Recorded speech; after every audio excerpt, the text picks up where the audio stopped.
Survival thriller series की, जिसका नाम है बिलियनियर्स बंकर। सोचो जरा, अगर भविष्य में हमारी पूरी धरती एक न्यूक्लियर एक्सप्लोजन से तबाह हो जाए और चारों तरफ टॉक्सिक रेडिएशन फैल जाए जिसमें सांस लेना भी मौत के बराबर हो। इस तबाही में सारे गरीब लोग मर जाते हैं, लेकिन दुनिया के सारे रिच लोग पहले ही अपनी दौलत लगाकर जमीन के नीचे एक अजीब सा अंडरग्राउंड सिटी बना लेते हैं ताकि वो धरती के नाश से बच सकें। सब कुछ पहले जैसा ही था, बस फर्क इतना था कि वो शहर पानी के गहराई के नीचे जमीन के अंदर बना हुआ था। दुनिया के सारे रिच लोग वहां बेफिक्री से रहने लगे। लेकिन सवाल ये है, क्या धरती के नियमों के बाहर जाकर सरवाइव करना इतना आसान था? इंसान को जिंदा रहने के लिए तो हमेशा फूड और वाटर चाहिए होता है। फिर आगे उनके साथ क्या हुआ? क्या वो सब इस अंडरग्राउंड सिटी में जिंदा रह पाए? ये सब जानने के लिए चलिए देखते हैं इस कमाल की सीरीज बिलियनियर्स बंकर और डूबते हैं जमीन के नीचे बसे उस रहस्यमयी शहर की कहानी में। कहानी की शुरुआत होती है मैक्स नाम के एक लड़के से, जो एक बच्ची एनी के साथ खेल रहा होता है। एनी और मैक्स बचपन से ही बहुत अच्छे दोस्त थे और दोनों एक दूसरे को बहुत पसंद भी करते थे। दोनों रिच फैमिलीज से थे, इसलिए उनके रिश्ते को लेकर किसी को कोई आपत्ति नहीं थी। बचपन से ही उन्होंने पढ़ाई से लेकर हर चीज साथ की थी। जैसे जैसे वो बड़े हुए, उनके बीच की दोस्ती प्यार में बदल गई। उनकी जिंदगी बहुत अच्छी चल रही थी। लेकिन एक रात जब बाहर तेज बारिश हो रही थी, मैक्स और एनी के साथ कुछ ऐसा हुआ जिसने सब कुछ बदल दिया। उस रात मैक्स और एनी अपने एक दोस्त की बर्थडे पार्टी में जा रहे थे, लेकिन रास्ते में मैक्स ने ड्रिंक्स कर ली थी और कुछ देर बाद उसने कार का कंट्रोल खो दिया। गाड़ी सीधा जाकर एक पेड़ से टकराई और भयानक एक्सीडेंट हो गया। इस हादसे में मैक्स किसी तरह बच गया, लेकिन एनी की मौत हो गई। इस घटना के बाद मैक्स को 3 साल की जेल हो गई। उसे ऐसी जेल में भेजा गया जहां कमजोर कैदियों पर बहुत जुल्म किए जाते थे। लेकिन मैक्स क्योंकि रिच बैकग्राउंड से था, वो ऐसे माहौल का आदी नहीं था, इसलिए शुरुआत में उसे काफी मुश्किलें झेलनी पड़ी। खुद को बचाने के लिए मैक्स ने वहां के हर कैदी को पैसे देकर अपने पक्ष में कर लिया ताकि कोई उसे टॉर्चर न करे। लेकिन धीरे धीरे मैक्स को एहसास हुआ कि उसकी लग्जूरियस लाइफस्टाइल ही उसकी जिंदगी की सबसे बड़ी गलती थी, क्योंकि पैसों की वजह से उसने कभी कुछ खुद नहीं किया था। हर चीज पैसों से करवाई थी, यानी बिना पैसे के उसकी जिंदगी की कोई पहचान ही नहीं थी। ये बात समझ आने के बाद मैक्स ने वहां के कैदियों को पैसे देना बंद कर दिया, और जैसे ही ऐसा हुआ, धीरे धीरे वहां के कैदी उसके खिलाफ हो गए। अब वो भी मैक्स पर वैसे ही टॉर्चर करने लगे जैसे बाकी कैदियों पर करते थे। वक्त बीतने के साथ ये जुल्म इतना बढ़ गया कि एक दिन उन्होंने मैक्स को वॉशिंग मशीन के अंदर बंद कर दिया। काफी देर बाद जब उसे बाहर निकाला गया तो मैक्स को लगा कि शायद आज वो मर जाएगा, लेकिन अगले ही पल उसे एहसास हुआ कि इतने टॉर्चर के बाद भी उसे कोई पेन महसूस नहीं हो रहा था। यहाँ रहते रहते जैसे उसके अंदर की सारी फीलिंग्स खत्म हो गई थीं। अब उसके शरीर ने दर्द सहना सीख लिया था। ये समझकर मैक्स बहुत खुश हुआ। उसे एहसास हुआ कि अगर उसे सच में रियल लाइफ में सरवाइव करना है तो उसे एक डरे हुए इंसान की तरह नहीं, बल्कि एक सच्चे बहादुर आदमी की तरह जीना होगा। ये सोचते सोचते मैक्स ने खुद को तैयार करना शुरू कर दिया ताकि अब कोई भी कैदी उसकी तरफ हाथ उठाने की हिम्मत न करे। वो हर दिन ट्रेनिंग करने लगा और कुछ ही समय में मैक्स बेहद पावरफुल बन गया। धीरे धीरे मैक्स की फाइटिंग स्किल्स भी काफी बेहतर हो गईं। अब वो जेल के अंदर होने वाले फाइटिंग मैचेस में हिस्सा लेने लगा। वक्त के साथ उसकी स्किल्स इतनी शानदार हो गईं कि कोई भी उसके सामने लड़ने की हिम्मत नहीं करता था। इसी तरह देखते ही देखते 3 साल बीत गए। अब मैक्स जेल के अंदर बहुत फेमस हो चुका था। सब उसे जेल का सबसे बेहतरीन फाइटर मानते थे, और चूंकि अब उसके जेल में आने के 3 साल पूरे हो चुके थे, इसलिए उसकी सजा भी पूरी तरह खत्म हो गई थी। और आज का दिन था जब मैक्स को जेल से रिहा किया जाना था, इसलिए वहां सबने बहुत खुशी से सेलिब्रेट किया और मैक्स को विदाई दी। मैक्स मुस्कुराते हुए जेल के बाहर आया, जहां उसका फादर जेम्स उसका इंतजार कर रहा था। लेकिन जेम्स ने वहीं उसे कहा कि हम अभी अपने घर नहीं लौटेंगे, हमें एक स्पेशल जगह पर जाना होगा। उसने बताया कि इन 3 सालों में दुनिया बहुत बदल चुकी है। कई जगहों पर न्यूक्लियर वॉर्स शुरू हो गए हैं और खबर है कि जल्द ही पूरी दुनिया में न्यूक्लियर वॉर छिड़ जाएगा, जिससे धरती पूरी तरह तबाह हो सकती है। साधारण लोगों को इस बारे में कुछ भी पता नहीं था, लेकिन जेम्स बहुत अमीर इंसान था, इसलिए उसके पास देश की सारी गुप्त खबरें रहती थीं। फिलहाल सिर्फ रिच लोग ही ये जानते थे कि कुछ ही दिनों में पूरी दुनिया तबाह होने वाली है। इसी वजह से सारे अमीर लोग मिलकर धरती के नीचे एक बड़ा बंकर बना चुके थे, जहां वो अपने परिवारों के साथ रहने जा रहे थे। उस बंकर में हर सुविधा मौजूद थी, इसलिए वहां किसी को रहने या खाने की कोई परेशानी नहीं थी। वहां भी वो लग्जूरियस जिंदगी जी सकते थे। वो लोग अब उस बंकर में आराम से रह सकते थे और साथ ही धरती के विनाश से भी बच सकते थे। यहाँ तक कि वो उस बंकर के नीचे से धरती के नाश का पूरा नजारा भी देख सकते थे। जेम्स की ये बातें सुनकर मैक्स यकीन ही नहीं कर पा रहा था कि सिर्फ 3 सालों में दुनिया की हालत इतनी बदल चुकी है। फिर जेम्स ने अपने बेटे मैक्स को लेकर एक सीक्रेट हेलीकॉप्टर से उस गुप्त बंकर की ओर उड़ान भरी जो धरती के नीचे बनाया गया था। कुछ देर बाद जेम्स ने देखा कि वो बंकर सिर्फ जमीन के नीचे ही नहीं बल्कि एक बहुत बड़ी नदी के बिल्कुल नीचे बना हुआ है। वो बंकर नदी की गहराई में बना हुआ था। उसे इतनी गहरी जगह पर बनाने का एक बड़ा कारण था ताकि जब पूरी दुनिया में न्यूक्लियर वॉर शुरू हो तब उसकी तबाही का असर वहां तक न पहुंच सके। इस तरह वहां रहने वाले लोग पूरी तरह सुरक्षित रहेंगे। जेम्स तब मैक्स को एक मॉडर्न एलिवेटर के जरिए पानी के अंदर बहुत गहराई तक ले जा रहा था। वो जगह इतनी गहरी थी कि वहां पहुंचने में काफी समय लग रहा था। आखिरकार जब वो बंकर के पास पहुंचे तो अंदर जाने से पहले मैक्स और जेम्स के पास मौजूद मोबाइल और बाकी इलेक्ट्रॉनिक डिवाइसेस सब ले लिए गए। वो सारे डिवाइसेस वहां की एक खास जगह पर जमा कर लिए गए। इसके बाद उन्हें एक स्पेशल यूनिफॉर्म दी गई और उनके हाथों में एक हेल्थ डिवाइस लगा दी गई। मैक्स ने वहां ज्यादा वक्त बर्बाद नहीं किया और सीधा अपनी माँ और दादी के पास चला गया क्योंकि बहुत दिनों से उसने उन्हें नहीं देखा था। मैक्स की माँ उसे देखकर बहुत इमोशनल हो गई। इसके बाद जेम्स ने मैक्स को पूरा बंकर घुमाकर दिखाया। वहां उनके जैसे कई और रिच फैमिलीज भी रह रही थी। इन्हीं में से एक परिवार था एनी का फैमिली, जिसे देखकर मैक्स हैरान रह गया।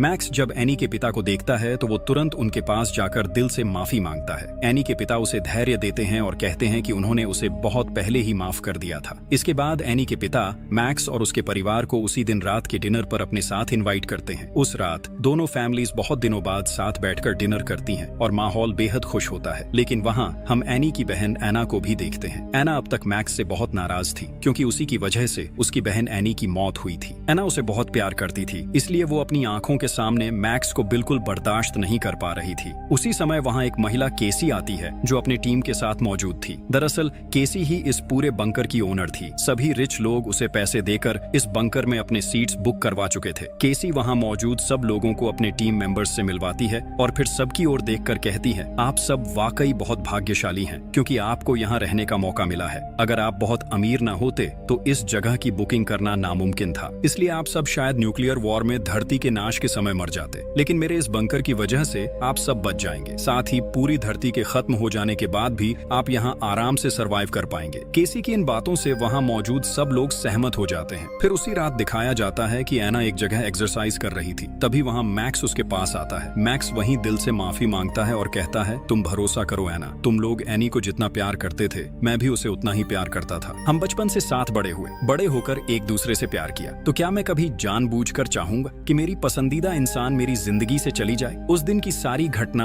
एक एक्सीडेंट थी। फिर भी मैं तुमसे दिल से माफी मांग रहा हूँ क्योंकि मेरी वजह से तुमने अपनी बहन को खो दिया। लेकिन क्या तुम मुझे माफ नहीं कर सकती? फिर मैक्स आगे कहता है, मेरे पास तुम्हारी बहन की आखिरी याद है। ये कहते हुए वो एना को एनी का फोन देता है जो एक्सीडेंट के बाद से मैक्स के पास ही था। एना वो फोन लेते हुए कुछ नहीं कहती, बस अपनी बहन को याद करके चुप हो जाती है। एना एनी का फोन लेकर अपने रूम में चली जाती है। वो अपनी बहन का फोन खोलकर चेक करने लगती है जहाँ एनी और मैक्स के कुछ सुंदर पल के वीडियोस थे। एना वही वीडियोस देख रही होती है। तभी अचानक पूरे बंकर में वाइब्रेशन शुरू हो जाता है। पूरा बंकर जोर से हिलने लगता है और साथ ही इलेक्ट्रिसिटी में भी प्रॉब्लम आने लगती है। सब लोग घबराकर बाहर की ओर दौड़ पड़ते हैं। वो सब समझ जाते हैं कि उनके बंकर की सरफेस के ऊपर बहुत बड़ा एक्सप्लोजन हुआ है। इसी वजह से पूरा बंकर इतनी भयानक तरह से हिल गया था। फौरन एक माइक्रोफोन से सभी को बताया जाता है कि सब लोग ऊपर से नीचे वाले सरफेस पर चले जाएं। वहां जाने पर वो और ज्यादा सुरक्षित रहेंगे। उधर एना अपने परिवार को ढूंढते हुए देखती है कि उसके पिता एक बड़े मलबे के नीचे दबे हुए हैं, लेकिन मैक्स और जेम्स बहुत मेहनत से उसके पिता को वहां से निकाल लेते हैं। किसी तरह सब लोग वहां से निकलकर सीधे नीचे वाले फ्लोर पर पहुंच जाते हैं। वो जगह ही असली सेफ जोन थी। वहां बहुत सारे मॉनिटर्स लगे हुए थे जिनसे बाहर की सिचुएशन के बारे में पता चल सकता था। सबके सेफ जोन में पहुंचने के बाद केसी सबके सामने आती है। वो सबको देखकर कहती है, सबसे पहले परमाणु युद्ध की खबर हमारी एजेंसी ने ही दी थी और हमारी जानकारी पूरी तरह सही निकली है। दुनिया में परमाणु युद्ध शुरू हो चुका है, लेकिन हमारे इस बंकर की वजह से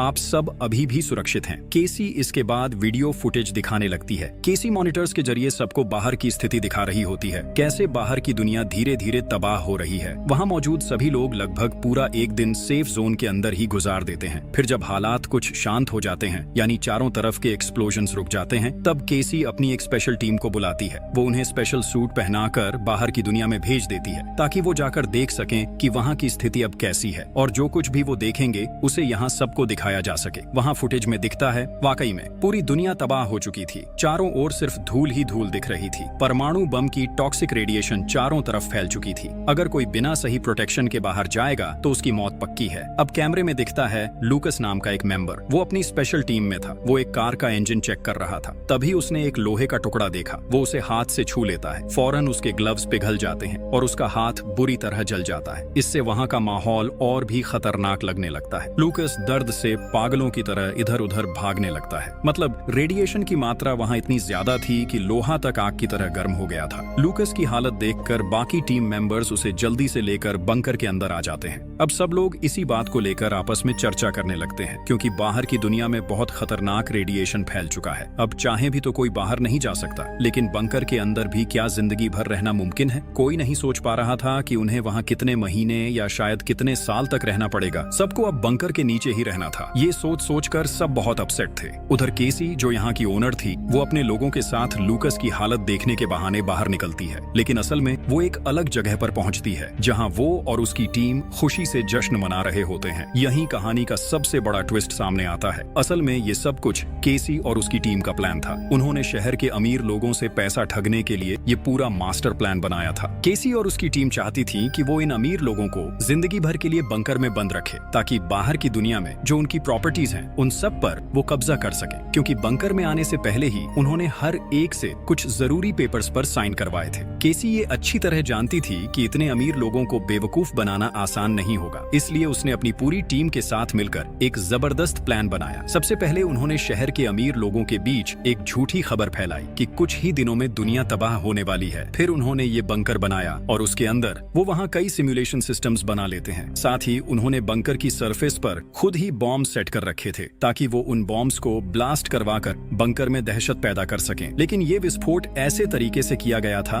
कि किसी को ज्यादा नुकसान न हो। जो वीडियोस उन्होंने लोगों को दिखाई थी वो असल में एडवांस्ड एआई सिस्टम से बनाए गए थे, और उनके इन सारे प्लान्स में वो कामयाब भी हो जाते हैं, क्योंकि अब सब लोग उनकी बात मानकर बंकर में ही रहना चाहते हैं। अब दूसरी तरफ हम एना को देखते हैं। एना जब बंकर के एक टॉयलेट में होती है, तभी उसे पास वाले कमरे से एक अजीब सी आवाज सुनाई देती है। उसे लगता है जैसे कोई वहाँ गिर गया हो। एना जल्दी से बाहर निकलती है और पास वाले कमरे का दरवाजा जोर से धक्का देकर खोल देती है। अंदर जाकर वो देखती है एक लड़की खुद को खत्म करने की कोशिश कर रही है। एना ये देखकर बुरी तरह डर जाती है। वो भागकर उस लड़की को पकड़ लेती है और उसके गले में बंधी रस्सी काट देती है। किसी तरह वो उसकी जान बचा लेती है। असल में बंकर में जितने भी लोग थे वो सब अंदर ही अंदर बहुत परेशान थे। ये सब लोग अमीर थे, लेकिन अब दुनिया के तबाह हो जाने के बाद उनका सब कुछ खत्म हो चुका है। उनके घर, गाड़ियां, पैसा कुछ भी नहीं बचा। पहले बाहर की दुनिया में जिन पावर्स के साथ वो जीते थे, अब चाहकर भी वो कुछ नहीं कर सकते। वो अब बिल्कुल खाली हाथ हो गए थे। यही वजह थी कि ये लड़की ये सब सह नहीं पाई और खुद को खत्म करने की कोशिश कर रही थी। लेकिन सिर्फ वही नहीं, यहाँ के लगभग सभी लोग इस माहौल के साथ खुद को ढाल नहीं पा रहे थे। सब बहुत डिप्रेस्ड हो गए थे। अब सरफेस लगभग ठीक हो चुका था, इसलिए केसी सबको कहती है कि अब किसी को चिंता करने की जरूरत नहीं है। वो सब बंकर में आराम से सरवाइव कर सकते हैं। इसके बाद केसी अपनी टीम से मिलने जाती है। वहाँ लूकास अपने टीम मेंबर्स के साथ होता है, जो उसे मेकअप करवा रहे थे, ताकि बाकी लोगों को दिखाया जा सके कि बाहर जाने के बाद लूकास के साथ क्या हुआ। उधर हम जेम्स और उसकी वाइफ को देखते हैं। दोनों के बीच अब झगड़ा शुरू हो गया था। असल में जेम्स एक बहुत अमीर बिजनेसमैन था और वो हमेशा अपनी मर्जी से ही जीता था। यहाँ तक कि बाहर कई लड़कियों के साथ उसका अफेयर भी था। जेम्स की वाइफ सब कुछ जानती थी। वो जानती थी कि उसका हस्बैंड कई लड़कियों के साथ अफेयर में था, फिर भी उसने उसे कभी नहीं छोड़ा, क्योंकि उसे उसके पैसे की बहुत जरूरत थी। उसी पैसे के लिए वो इतने सालों तक उसके साथ रही। लेकिन अब तो सब कुछ खत्म हो चुका था। जेम्स के पास न पैसा था न पावर। अब उसकी वाइफ के लिए भी उसकी कोई कीमत नहीं रह गई थी। वो जेम्स से साफ साफ कहती है, तुम इतने सालों में जिन जिन औरतों के साथ रहे, मैं उन सब के बारे में जानती थी। सब कुछ जानते हुए भी मैंने कभी कुछ नहीं कहा। चुपचाप तुम्हारे साथ रही। जानते हो क्यों? सिर्फ तुम्हारे पैसे के लिए। मुझे पैसों की बहुत जरूरत थी, लेकिन अब तुम्हारे पास कुछ भी नहीं है, न पैसा न औरतें। अब मुझे तुम्हारी कोई जरूरत नहीं है। मैं अब अपनी मर्जी से जीऊंगी, इसलिए मेरी जिंदगी में तुम रुकावट मत बनो। ये सब सुनकर जेम्स बहुत गुस्से में आ जाता है। जब उसकी वाइफ वहाँ से निकलने लगती है, जेम्स उसे डांटते डांटते उसके पीछे पीछे जाने लगता है। फिर वो बिना किसी की अनुमति लिए वहाँ मौजूद सबके हिस्से का खाना खाने लगता है। उधर जब गार्ड्स ये सब देखते हैं तो वो तुरंत वहां पहुंच जाते हैं। वो अपनी इलेक्ट्रिक गन से जेम्स को झटका देने लगते हैं, लेकिन तभी वहां मैक्स पहुंचता है। वो अकेले ही उन गार्ड्स से लड़ने लगता है ताकि अपने पिता को बचा सके। तभी सही समय पर केसी वहां पहुंच जाती है। वो खुद सामने आकर सबकी प्रॉब्लम सॉल्व कर देती है। दूसरी तरफ हम एना के पेरेंट्स को देखते हैं। यहाँ पता चलता है कि एना के पिता का नाम हावर्ड है। जेम्स और उसकी वाइफ की तरह हावर्ड और उसकी वाइफ के रिश्ते भी ज्यादा अच्छे नहीं थे। दोनों के बीच भी अक्सर झगड़े होते रहते थे। हावर्ड और उसकी वाइफ आपस में झगड़ रहे थे। असल में हावर्ड की वाइफ एक बहुत गरीब परिवार से थी और उम्र में हावर्ड से काफी छोटी थी, लेकिन उसने हावर्ड की दौलत और पावर देखकर उससे शादी कर ली थी। कई साल साथ रहने के बाद भी वो उसे दिल से कभी प्यार नहीं कर पाई। उधर हम मिली नाम की एक लड़की को देखते हैं। उसके पास कुछ गार्ड्स आते हैं। वो मिली से कहते हैं कि उन्हें पता चला है उसका ब्लड ग्रुप AB नेगेटिव है, इसलिए अब उन्हें उसकी बहुत जरूरत है। लूकस बहुत बीमार था। रेडिएशन की वजह से उसका शरीर बुरी तरह जल गया था, इसलिए अब मिली ही उसकी मदद कर सकती थी। असल में केसी के लोग मिली और बाकी सभी को बताते हैं कि रेडिएशन की वजह से लूकस का आधा खून खराब हो चुका है और उसे बचाने के लिए AB नेगेटिव ब्लड की जरूरत है। इसलिए वो मिली समेत 2 और लोगों को लेकर एक जगह पहुंचते हैं। फिर उन्हें लूकस के पास ले जाया जाता है। लूकस को पहले से मेकअप करा के बिल्कुल रेडी किया गया था। यहाँ तक कि उन तीनों को वहाँ लाना भी केसी और उसकी टीम की योजना का हिस्सा था। ये पूरा प्लान इसलिए बनाया गया था ताकि सब लोग अपनी आंखों से लूकस की हालत देख सके और जाकर बाकी लोगों को ये बात बताए जिससे सब डर जाए और कोई भी बाहर जाने की कोशिश न करे। मिली जब वहाँ लूकस को देखने आती है तो उसे सच में लगता है कि उसकी हालत बहुत खराब है। थोड़ी देर बाद लूकस वहीं मरने का नाटक करता है। सबको बता दिया जाता है कि लूकस मर गया है। लूकस की ऐसी हालत देखकर मिली बहुत इमोशनल हो जाती है। अब धीरे धीरे केसी और उसकी टीम का पूरा प्लान सामने आने लगता है। केसी और उसकी टीम अपने प्लान में काफी हद तक सफल हो चुकी थी। उसकी टीम में जैक नाम का एक लड़का भी था जो असल में केसी का अपना भाई था। जैक बहुत बीमार रहता था, इसलिए केसी हमेशा उसे अपने पास रखती थी। अब केसी अपनी टीम से कहती है, अब समय आ गया है हमारे प्लान के अगले स्टेप पर जाने का। वो सबको बताने लगती है कि उसने हावर्ड के बारे में सारी जानकारी कैसे जुटाई। असल में हावर्ड जिस परिवार में पैदा हुआ था वो पहले से ही बहुत अमीर फैमिली थी। बचपन के बाद धीरे धीरे हावर्ड ने अपने फैमिली बिजनेस की देखभाल शुरू कर दी थी। हावर्ड के पास पैसों की कोई कमी नहीं थी। बहुत कम समय में वो एक सफल बिजनेसमैन बन गया। धीरे धीरे उसने करीब 60 कंपनियों का मालिक बन गया। हर कंपनी से उसे इतना पैसा मिलने लगा कि उसका नाम दुनिया के 10 सबसे अमीर लोगों में शामिल हो गया। केसी अमीर लोगों से बहुत नफरत करती थी। वो बचपन से देखती आई थी कि अमीर लोग गरीबों पर कैसे जुल्म करते हैं। इसीलिए उसने खुद की एक टीम बनाई जिसमें ज्यादातर गरीब घरों के लोग थे, क्योंकि वही लोग उसकी सोच को समझ सकते थे और उसके साथ ईमानदारी से काम कर सकते थे। केसी और उसकी टीम का प्लान साफ था। वो सारे अमीर लोगों को बंकर में बंद रखेंगे और बाहर जो उनकी प्रॉपर्टी और पैसा है वो सब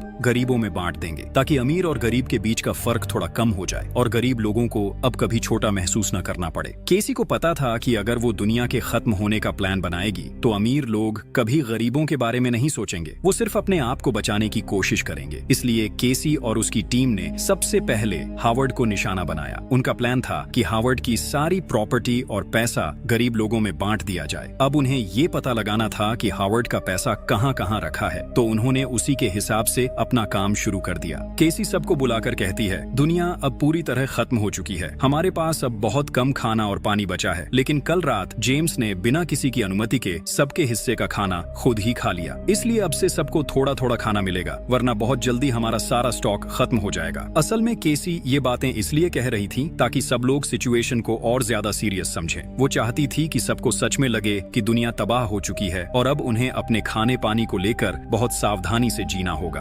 अब वो सबके सामने मैक्स पर चिल्लाने लगती है। वो उसे गालियां देती है क्योंकि मैक्स ने पिछली रात गार्ड्स पर हाथ उठाया था। उसने गार्ड्स को मारकर उनसे एक शॉटगन छीन ली थी जिससे इलेक्ट्रिक शॉक दिया जा सकता था। केसी गुस्से में मैक्स से कहती है, वो गन तुरंत वापस कर दो। फिर सीन बदलता है। हम केसी और उसकी टीम को देखते हैं जो सबको कैद करने से पहले प्लान बना रहे थे। उनका प्लान ऐसा बनाया गया था कि जब इन अमीर लोगों को यहाँ लाया जाए तो उनके गायब होने के बाद भी किसी को इस बात का शक न हो। असल में बंकर में बंद करने से पहले केसी और उसकी टीम ने हर व्यक्ति का एक AI क्लोन तैयार कर लिया था, वो भी बहुत एडवांस टेक्नोलॉजी से। जब ये लोग बंकर में आए तो उनसे उनके मोबाइल फोन्स और बाकी डिवाइसेस ले लिए गए। असल में वही मोबाइल्स उनका असली हथियार थे, क्योंकि उन्हीं फोन्स में सबके सोशल मीडिया अकाउंट्स मौजूद थे। अब केसी की टीम उन्हीं अकाउंट्स को इस्तेमाल करके बाहर की दुनिया में ये दिखा रही थी कि सब लोग अभी भी जिंदा हैं और नॉर्मल लाइफ जी रहे हैं। वो लोग लगातार हर किसी का AI वीडियो बनाते रहे और वो वीडियो रोज सोशल मीडिया पर अपलोड किए जाते थे। लोगों को दिखाने के लिए कहा जाता था कि वो सब वेकेशन पर हैं, कि वो अपने परिवार के साथ अच्छा वक्त बिता रहे हैं। लोगों से कहा गया, जब तक हम खुद कांटेक्ट नहीं करते तब तक हमें परेशान मत करो। इस तरह बाहर के लोग उन्हें ढूंढना बंद कर देंगे और जितना ज्यादा ये बात फैलती उतना ही केसी का प्लान सफल होता गया। केसी और उसकी टीम के पास जो मोबाइल फोन्स थे वो सब लगातार एक्टिव रखे गए। उन अकाउंट से रोज नए फेक अपडेट्स और वीडियोस डाल दिए जाते थे। इस तरह बाहर की दुनिया को लगता रहा कि सब नॉर्मल है और केसी का पूरा झांसा कामयाब होता रहा। वो फोन्स हमेशा एक्टिव रखे गए थे। जब भी किसी फोन पर कॉल या मैसेज आता तो उनका एआई सिस्टम अपने आप रिप्लाई दे देता था। अगर कोई कॉल करता तो एआई सिस्टम उसी व्यक्ति की वॉइस कॉपी कर लेता था और उसकी आवाज में सामने वाले से बात करता था। इसी एआई सिस्टम की मदद से केसी अपना पूरा प्लान सफल बना रही थी। आज भी जब सबके फोन्स एआई सिस्टम से कनेक्टेड थे तभी हावर्ड के फोन पर स्टैन नाम के एक आदमी का कॉल आता है। स्टैन हावर्ड का बिजनेस पार्टनर था। वो लगभग हर दिन हावर्ड को फोन करता था। लेकिन आज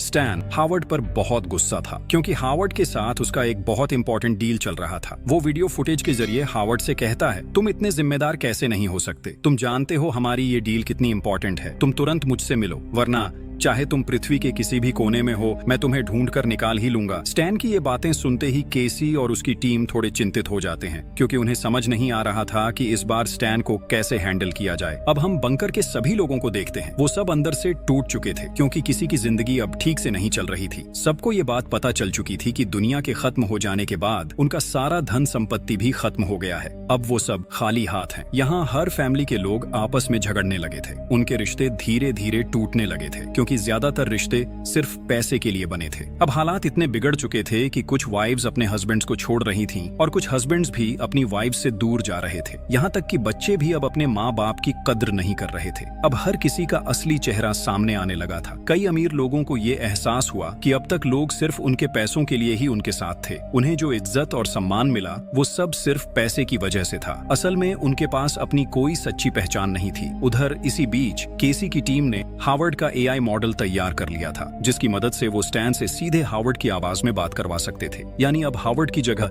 एआई ही बात करेगा। तो वो लोग अपना सिस्टम चालू करते हैं और स्टैन को वीडियो कॉल करते हैं। फिर हावर्ड का एआई मॉडल एक्टिवेट कर दिया जाता है। इसके बाद वो एआई मॉडल स्टैन से बात करना शुरू करता है। अब केसी की टीम एआई के जरिए स्टैन से बातचीत करती है और उन्हें पता चलता है कि कुछ महीने पहले स्टैन और हावर्ड ने एक पार्टी में बहुत बड़ा प्लान बनाया था। दोनों ने तय किया था कि उनके पास जितना भी ब्लैक मनी है उसे इस्तेमाल करके वो एक बहुत बड़ी कंपनी खोलेंगे और उनका वो प्लान पूरी तरह तैयार भी हो चुका था। लेकिन तभी अचानक हावर्ड गायब हो गया। इसी वजह से स्टैन उसे बार बार फोन कर रहा था। केसी ने हावर्ड के एआई मॉडल के जरिए चालाकी से स्टैन से ये भी पता लगा लिया कि जिस ब्लैक मनी की बात वो कर रहे थे वो दरअसल कहाँ रखी है। उन्हें पता चलता है कि वो पैसा हावर्ड के घर के एक सीक्रेट जगह पर छुपा हुआ है जिसे एक पासवर्ड से खोला जा सकता है। लेकिन वो पासवर्ड सिर्फ असली हावर्ड को ही पता है। अब केसी अपनी पूरी टीम के साथ प्लान बनाती है कि किसी भी तरह उन्हें वो पासवर्ड पता लगाना ही होगा। अब उनका प्लान साफ था। वो अपनी बातों में फंसाकर हावर्ड से उसका सीक्रेट पासवर्ड निकलवाएंगे। फिर उसी पासवर्ड का इस्तेमाल करके हावर्ड और स्टैन के सारे ब्लैक मनी पर कब्जा कर लेंगे और उस पैसे को बांटकर गरीब लोगों में दे देंगे। इसके बाद केसी एक जगह अकेली बैठी होती है, थोड़ी उदास। वो अपने बचपन की बातें सोच रही होती है। जब केसी सिर्फ 12 साल की थी वो अपने भाई जैक के साथ एक स्कूल में पढ़ती थी। उस स्कूल के ज्यादातर बच्चे अमीर घरों के थे। लेकिन जब केसी अपने भाई जैक के साथ वहां जाती तो वो अमीर बच्चे हमेशा उन्हें चिढ़ाते थे, उन्हें छोटे लोग कहकर नीचा दिखाते थे। वो दोनों भाई बहन को हमेशा गरीब कहकर अपमानित करते थे। हालांकि केसी और उसका भाई जैक बहुत टैलेंटेड स्टूडेंट्स थे, लेकिन गरीब होने की वजह से उनकी मेहनत और हुनर की कभी कद्र नहीं हुई। ऊपर से उनके पिता की आर्थिक हालत भी बहुत खराब थी। एक दिन केसी की माँ एक छोटा सा खत लिखकर उसे और जैक को छोड़कर चली गई। उनके पिता पहले से ही नशे के आदी थे, इसलिए उस दिन के बाद केसी और जैक के पास कोई नहीं बचा। वो दोनों सिर्फ एक दूसरे का सहारा बनकर बड़े हुए। कम उम्र में ही उन्हें ये समझ आ गया था कि उनका भविष्य कोई और नहीं बनाएगा, उन्हें खुद ही अपने लिए रास्ता बनाना होगा। इसलिए उसी वक्त से दोनों भाई बहन ने कड़ी मेहनत शुरू कर दी। वो अपनी पढ़ाई में और ज्यादा ध्यान देने लगे। धीरे धीरे दोनों ने कई डिग्रीज हासिल कर ली। फिर एक समय आया जब दोनों ने मिलकर काफी रिसर्च की और अपना खुद का एआई आर्टिफिशियल इंटेलिजेंस सिस्टम बना लिया। तब उन्हें लगा कि अब वो अपनी जिंदगी में कुछ बड़ा कर पाएंगे। लेकिन बहुत जल्द उन्हें एहसास हुआ कि इस दुनिया में पैसे और पावर के बिना कुछ भी हासिल नहीं किया जा सकता। उन्होंने भले ही सबसे एडवांस्ड एआई मॉडल बना लिया था, उनके पास पैसे नहीं थे, इसलिए वो अपने अपने एआई को मार्केट में लॉन्च नहीं कर पा रहे थे और न ही लोगों के सामने अपना काम दिखा पा रहे थे। इसलिए उन्होंने कई कंपनियों से फंड मांगा ताकि वो अपने एआई को दुनिया के सामने पेश कर सकें। लेकिन उस वक्त किसी ने उनका साथ नहीं दिया। उल्टा सबने उनके काम को मजाक समझा और उन्हें नीचा दिखाया। कुछ कंपनियां जो फंड देने को तैयार हुई, वो भी बिजनेस का ज्यादातर हिस्सा अपने नाम करना चाहती थी। धीरे धीरे केसी की हालत ऐसी हो गई जैसे उसकी पीठ दीवार से लग गई हो। एक वक्त पर उसे एहसास हुआ कि इस दुनिया में पैसे के बिना मेहनत और हुनर की कोई कीमत नहीं होती। केसी को अब ये समझ आ गया था कि अमीर लोग कभी भी उसके जैसे लोगों को ऊपर नहीं आने देंगे। उधर अमीरों के बच्चे कुछ किए बिना ही सिर्फ अपने पैसों की ताकत से बड़ी बड़ी कंपनियों के मालिक बन रहे थे। समाज में जो अमीर थे वो और ज्यादा अमीर होते जा रहे थे और जो गरीब थे उन्हें और नीचे धकेला जा रहा था। इस नाइंसाफी को केसी अब और सह नहीं पा रही थी। इसलिए उसने ठान लिया कि वो समाज के हर गरीब इंसान की मदद करेगी और इसके लिए वो और उसका भाई जैक अपने बनाए हुए एआई सिस्टम के जरिए इस प्लान को सफल बनाना चाहते थे। और प्लान के मुताबिक उन्होंने बिल्कुल वैसा ही किया। केसी ने अपने प्लान को सफल बनाने के लिए ऐसे ही लोगों को अपनी टीम में शामिल किया जो उसके और उसके भाई की तरह बहुत टैलेंटेड थे, लेकिन पैसे की कमी की वजह से किसी ने उनके टैलेंट की कद्र नहीं की थी। उनमें से ज्यादातर लोग भी अपनी जिंदगी में कभी न कभी किसी अमीर इंसान द्वारा अपमानित हुए थे। इसी तरह केसी ने अब तक अपना पूरा प्लान चलाया। अब हम केसी को फिर से देखते हैं। वो अपनी टीम से कहती है, मेरे दिमाग में एक आइडिया आया है। मुझे अब समझ में आ गया है कि मैं हावर्ड से उसका पासवर्ड कैसे निकलवा सकती हूँ। केसी अब जान चुकी थी कि हावर्ड से पासवर्ड कैसे निकलवाना है। उसने तय किया कि वो हावर्ड को वही देगी जिसकी उसे सबसे ज्यादा जरूरत है, अटेंशन और केयर की। क्योंकि बंकर में आने के बाद से हावर्ड सबके लिए एक नजरअंदाज किया हुआ इंसान बन गया था। अब अगर कोई उसकी परवाह करे तो वो उसे जरूर अहमियत देगा। इसलिए केसी अपनी टीम की एक मेंबर को हावर्ड के पास भेजती है। उस लड़की का नाम था इंग्रिड। इंग्रिड हावर्ड से बहुत अच्छे से पेश आने लगती है। वो उसकी बातों में इंटरेस्ट दिखाती है और धीरे धीरे उसे अपनी तरफ आकर्षित करने लगती है। थोड़े ही समय में हावर्ड और इंग्रिड के बीच एक अच्छी दोस्ती हो जाती है। हावर्ड और इंग्रिड अब एक दूसरे के साथ वक्त बिताने लगे थे, क्योंकि अब हावर्ड के पास बात करने के लिए कोई नहीं था। एक दिन इंग्रिड हावर्ड से कहती है, अगर तुम चाहो तो हम दोनों एक गेम खेल सकते हैं। इससे हमारा बोरिंग वक्त थोड़ा अच्छा गुजरेगा। हावर्ड उसकी बात मान जाता है। फिर इंग्रिड मुस्कुराते हुए कहती है, चलो हम दोनों एक दूसरे को अपने सीक्रेट्स बताएंगे। बातों बातों में इंग्रिड बताने लगती है कि उसके भी कुछ सीक्रेट लॉकर्स थे जहां उसने अपनी जिंदगी की सबसे कीमती चीजें रखी थी, लेकिन दुनिया के खत्म होने के बाद वो सब शायद नष्ट हो चुके हैं। इंग्रिड उससे पूछती है, तुम्हारे लॉकर के पासवर्ड्स क्या थे? फिर वह बनावट की बातें करके धीरे धीरे अपने लॉकर्स के पासवर्ड्स बताती है। बातों बातों में हावर्ड भी इंग्रिड पर भरोसा कर बैठता है। वो धीरे धीरे अपने सीक्रेट पासवर्ड सब बता देता है। और सिर्फ इतना ही नहीं, अब क्योंकि हावर्ड के पास कुछ भी बचा नहीं था, वो इंग्रिड को अपने बैंक और जहां जहां पैसा रखा था उन सब जगहों के डिटेल्ड पासवर्ड्स भी बता देता है। इसके बाद केसी का पूरा प्लान पूरी तरह कामयाब हो जाता है। अगले दिन केसी और उसकी टीम हावर्ड के एआई कैरेक्टर का इस्तेमाल करके वो फिर से स्टैन को फोन करते हैं। वो स्टैन से कहता है, मैं अभी देश से बहुत दूर हूँ, फिर भी मैं तुम्हें बता रहा हूँ कि हमने अपना ब्लैक मनी कहाँ रखा है। ये रहे उन जगहों के पासवर्ड्स। तुम वहाँ से सारा पैसा निकाल लो और उस पैसे से कोई स्टार्टअप कंपनी शुरू कर दो, क्योंकि मेरे लौटने में बहुत देर हो जाएगी। इसी बीच केसी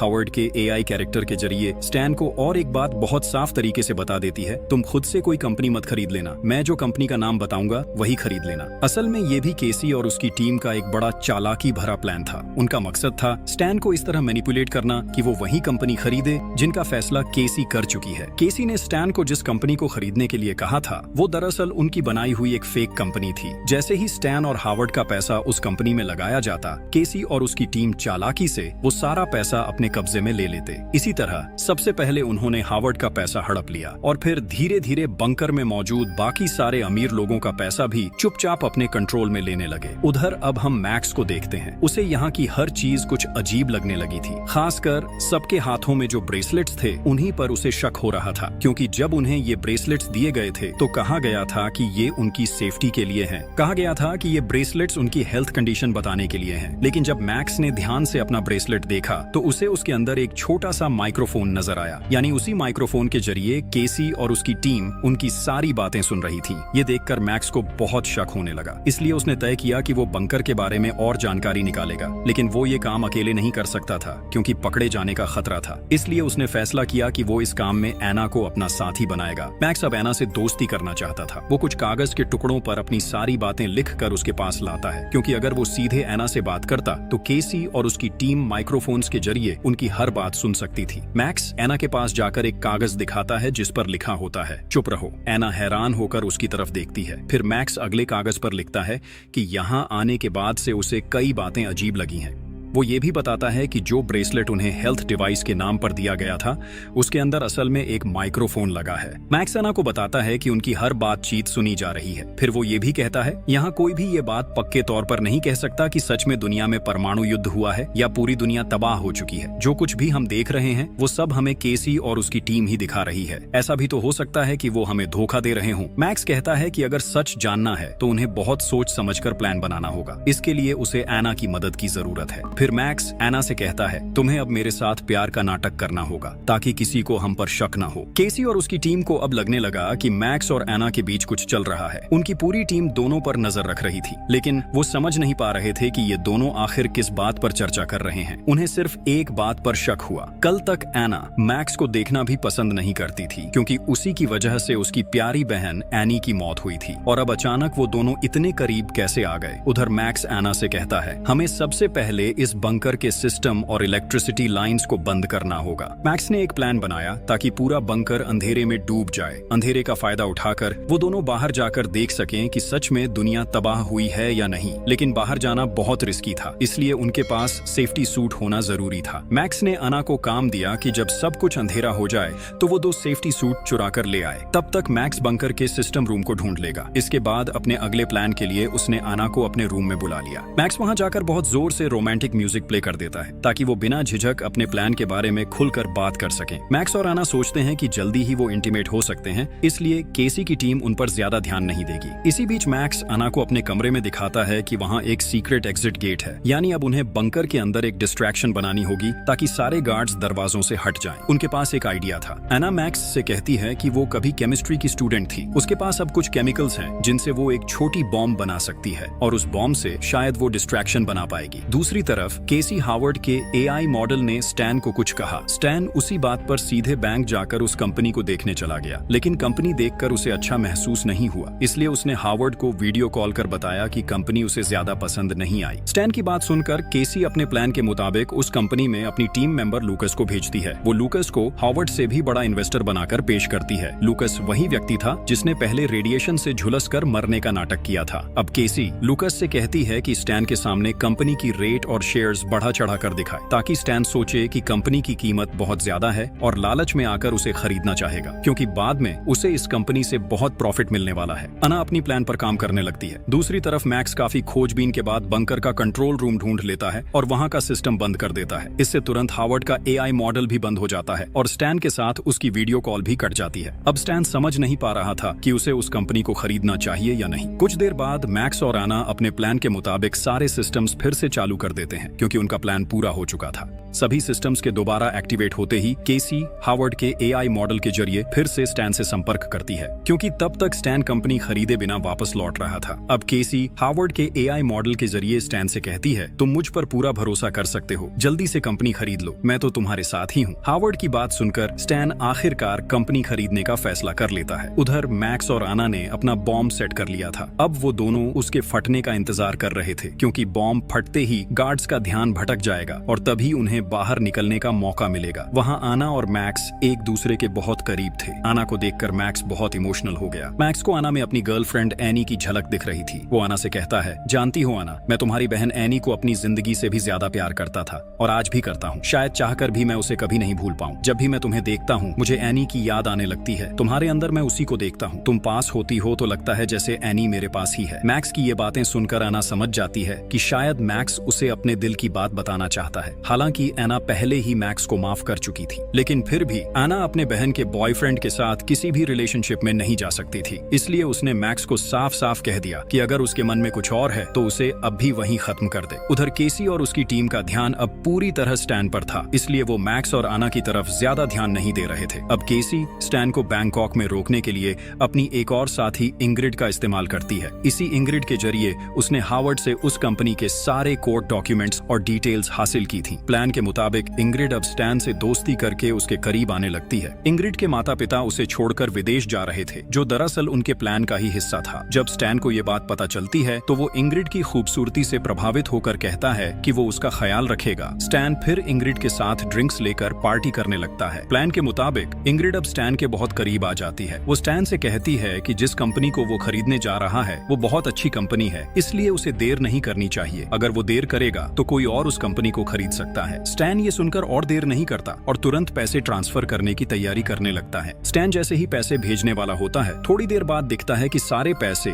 केसी के अकाउंट में पहुंच गए हैं, यानी उनका प्लान पूरी तरह सक्सेसफुल हो गया था। लेकिन उसी वक्त एना और मैक्स द्वारा सेट किया गया बॉम्ब अचानक ब्लास्ट हो जाता है। पूरा बंकर हड़कंप में आ जाता है। हर कोई डरकर अपनी जान बचाने के लिए इधर उधर भागने लगता है, यहाँ तक कि गार्ड्स भी अंदर चेक करने पहुंच जाते हैं। इस अफरा तफरी का फायदा उठाकर मैक्स और आना पीछे मौजूद सीक्रेट एग्जिट गेट से वहां से निकल जाते हैं। स्टैन बहुत रिलैक्स था। कंपनी खरीदने के बाद वो अपने प्राइवेट जेट से घर लौट रहा था, लेकिन तभी उसकी नजर एक पोस्टर पर पड़ती है। उसमें इंग्रिड की मां की तस्वीर थी, जो असल में थाईलैंड की बहुत बड़ी एक्ट्रेस थी। स्टैन को याद आता है कि इंग्रिड ने उसे बताया था कि उसके माता पिता दोनों बिजनेसमैन हैं। अब स्टैन सब समझ जाता है। उसे एहसास होता है कि उसके साथ एक बड़ा स्कैम हुआ है। वो तुरंत इंग्रिड के सोशल मीडिया अकाउंट्स चेक करने लगता है, लेकिन अब इंग्रिड के सारे अकाउंट्स डिसेबल हो चुके थे। स्टैन अब बिल्कुल भी समय बर्बाद नहीं करता और सीधा उसी कंपनी में पहुंच जाता है। लेकिन वहां पहुंचकर वो देखता है कि कंपनी में तो अब कोई भी नहीं है। ये सब देखकर स्टैन पूरी तरह हैरान रह जाता है। उसे समझ नहीं आता कि अब क्या करे। वो तुरंत हावर्ड को वीडियो कॉल करता है और उससे कुछ प्राइवेट सवाल पूछता है, जैसे कि वो दोनों साथ में कहां घूमने गए थे, क्या क्या किया था और वो किस कॉलेज में पढ़ता था। लेकिन इस बार हावर्ड किसी भी सवाल का जवाब नहीं दे पाता। कुछ ही देर में स्टैन को एहसास हो जाता है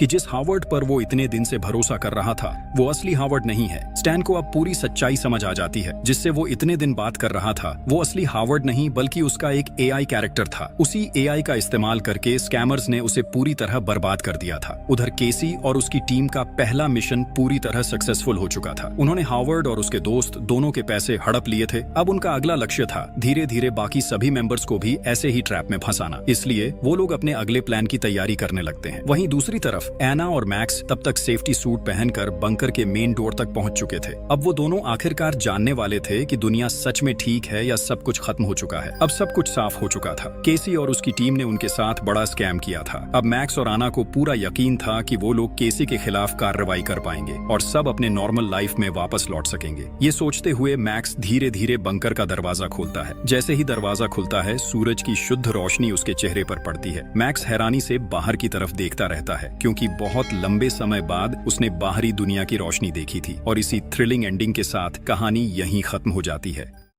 कई दिनों से समंदर में भटक रहे